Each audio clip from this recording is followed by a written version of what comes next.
Hello everybody, just wanted to give you a little idea on what I've gotten myself into. I'm standing on my back porch, which was originally a screened-in porch, and I believe in around 1950 it was closed in. They put in a couple of windows and had this nasty paneling everywhere, but where you're seeing here where there's no insulation, there was not any. This had 1x4 all the way down, as well as all the way across here, 1x4s wrapping around that corner, just like, well, it had the beadboard stuff on it, just like this. There's 1x4 beadboard, so there's no insulation up there is what I'm driving at. This pocket here that's black, that's just covered over with tar paper for now. You know, they were filled in with insulation like this one fell down. You know, so you can just imagine, you know, this is actually part of the inside of my house now, how much heat loss or AC loss I'm getting because of that simple fact. Not to mention, when they put these windows in, they're not framed in right. You know, it's just not done right in any capacity. Down here, what you're looking at was the ledger board and the sill plate.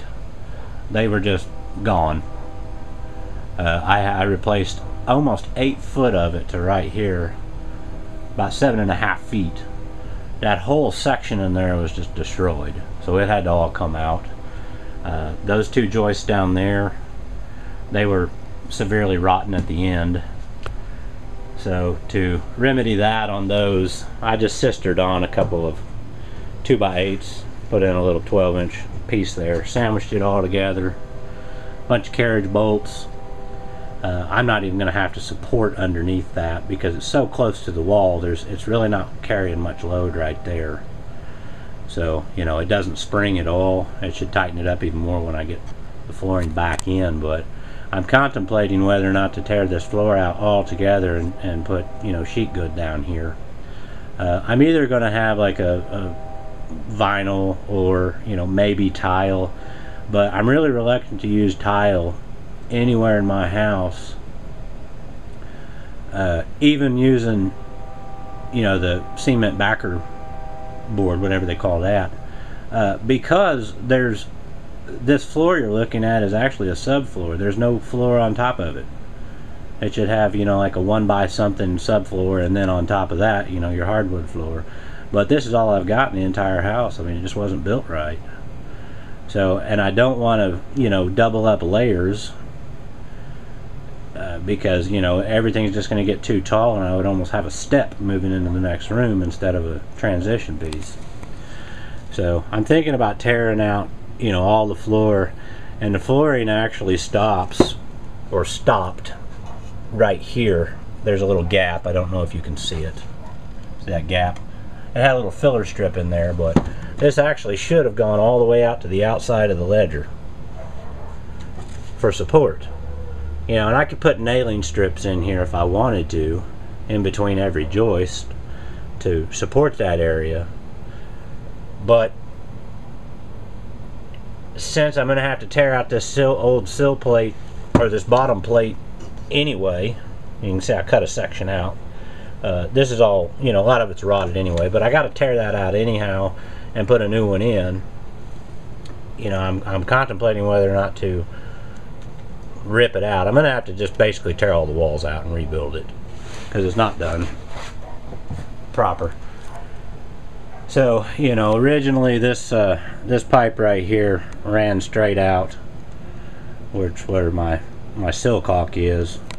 I bought a new sill caulk and moved it down into towards that corner over there. You can see the top of it, because I'm moving my back door over, and my concrete steps outside are no longer going to work, and I plan on building like a deck landing and then stepping down into another tier and then down again into another tier. So I needed to move that because that was going to be in the way. And another problem, or something that I'm doing, is the washer and dryer are actually right here, and it makes no sense, you know, so they're just right outside the kitchen door. So I'm moving them back onto that wall over there. and that's really the main reason why I'm shifting this back door over. I gotta replace the door. It's not framed in right anyway. Nothing in here is framed proper, so I can put it wherever I want. No big deal. It's just a matter of where I cut the new material. But I'm kind of bummed out, you know, by the way this thing was just kind of hodgepodge put together, because it makes it a really tough time to do any work when you run into this oddball stuff. So I just kind of wanted to show you what I'm up against now and what I've been working on. You know, it's been, gosh man, over 100 degrees here, with the humidity's just through the roof. You know, you come out for 5 minutes and literally it's just like you dumped into a swimming pool. And working in the enclosed space like this doesn't make it much better. But, you know, so that's kind of my problem is, you know, I got to get moving on this, which I am. But it's not that anything is hard, it's just time consuming. A lot of work. So if you guys want to see, you know, progress reports, you know, I'm kind of putting this up because people have been asking me what I've been working on, and this is part of it. I started wrapping the siding which is what I've been doing, and I got, you know, the front had already been put on, and you know I did the north wall, north side of the house, because I already had all the windows and everything in, but I've got the back pretty much prepared, and then this south side wall here down the whole house prepared for the new siding. But this is where I'm at. You know, I need to put in a couple windows, new doors, so I can finish wrapping the house. So I kind of got thrown off track, but this had to happen anyway. So like I said, if you guys want to see updates from time to time, let me know and I'll put them up, and if not, you know, I'm not going to bother filming it. Good luck and thanks for watching.